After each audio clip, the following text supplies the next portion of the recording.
Eu encontrei umas entrevistas muito boas lá nas coisas da minha avó. E Brasil, a gente desenvolveu uma tecnologia louca. Ela permite que a gente reviva uns autores do século XIX, longe pra caramba, porque a gente tá em 4212. É nóis! Então, hoje a gente tem a Elizabeth Gaskell, ela é da hora pra caramba. É uma câmera, tá? Você vai aparecer aqui, tá? Não se preocupa, só responde as perguntas. Mas eu olho pra você ou... Não. Você olha pra onde você quiser, gatinha. Então, Elizabeth, onde e quando a senhora nasceu e morreu e o que você trabalhava quando você era viva? Bom dia! Então, eu nasci em Londres em 29 de setembro de 1810. Minha mãe morreu cedo, então acabei sendo criada pela minha tia em Knutsford, e perto de Manchester, pela qual eu criei grande afeição. O que me inspirou a escrever meu primeiro romance, Mary Barton, o qual publiquei anonimamente em 1848, foi a morte do meu único filho. Infelizmente, não tive muitos anos de vida após iniciar minha carreira. Vim a falecer em 12 de novembro de 1865, em Hampshire, Londres, por um infarto. Já se sabe que em muitas de suas obras, por exemplo, Cranford e North and South, a senhora coloca experiências que vivenciou em passagens de seus personagens.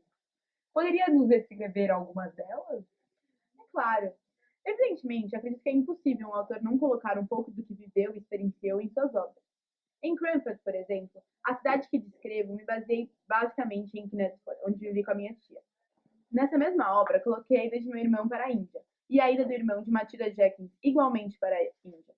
Já em North and South, está muito relacionado à minha ida de Londres para o norte, Knutsford.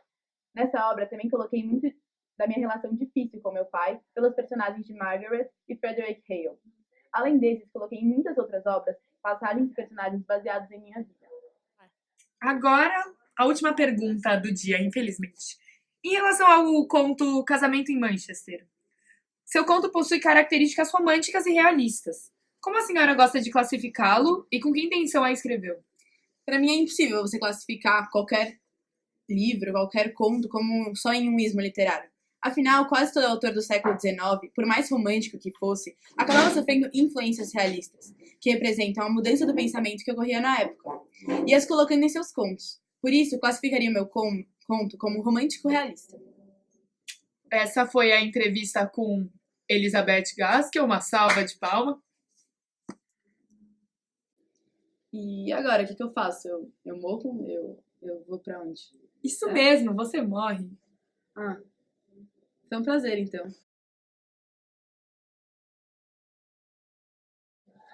Bom dia, Brasil! Nessa tecnologia muito louca de reviver gente do século XIX, a gente reviveu a linda, maravilhosa Edith Wharton, que estava do meu lado. Que horroroso isso! É, gente morta, né? Às vezes a gente esquece. Bom, agora vamos começar a entrevista, né? Então, Edith Wharton, onde em que ano a senhora nasceu e morreu e onde trabalhou durante seus anos de vida? Bom dia. Eu nasci em Nova York no ano de 1862 e infelizmente faleci em 1937, na França, devido a um acidente vascular cerebral. Eu tive uma vida um pouco dura, casei-me em 1885 com Edward Robbins. Conhece? Não. Bom, eu tinha 12 anos naquela época. Em 1908, a depressão que Ted tinha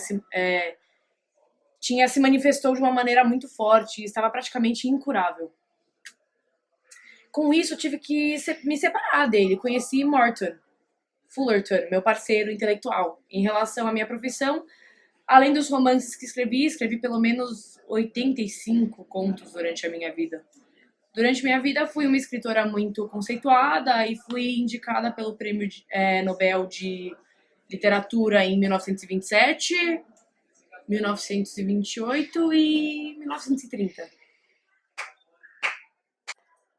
Então, sobre o conto Madame de Thames, teria como você lembrar um pouco da história, para que os leitores também tenham uma noção do que tá falando, assim, porque hoje em dia a gente não lê muito. Tá, mas acho que vocês deviam ler a minha história. Bom, é a história de Fanny de Mowbray, que está num casamento infeliz com um marquês francês. Na época, o divórcio não era muito bem visto pela igreja, Ela se apaixona por John Durham, um amigo de sua juventude em Nova York. Ela espera se casar com Durham e voltar para a América. Mas ela teme que seu marido católico recuse o divórcio e reivindique a custódia de seu filho, o herdeiro do título da família, o que era provável que acontecesse naquela sociedade machista. Desesperado e apaixonado, Durham pede ajuda à irmã do Marquês, Madame de Thames, para convencer sua família sobre o divórcio. O resto, leiam o conto. Leiam o conto. Última pergunta, assim, pra finalizar nosso papo, assim, depois você volta pro seu caixão, né? Beijo, tchau. Gostaria de saber como você coloca seus ideais feministas na obra. Ainda existe feminismo? Então, eu coloco todos eles na Madame de Thames, basicamente. Ela é uma mulher misteriosa, profundamente inteligente e que é mesmo culpada de adultério. E Durham procura sua ajuda no sentido de conseguir com que a família concorde com o divórcio. Ela sabe o que faz e tem poder de persuasão. Impressionante. Ela é uma verdadeira femme fatale.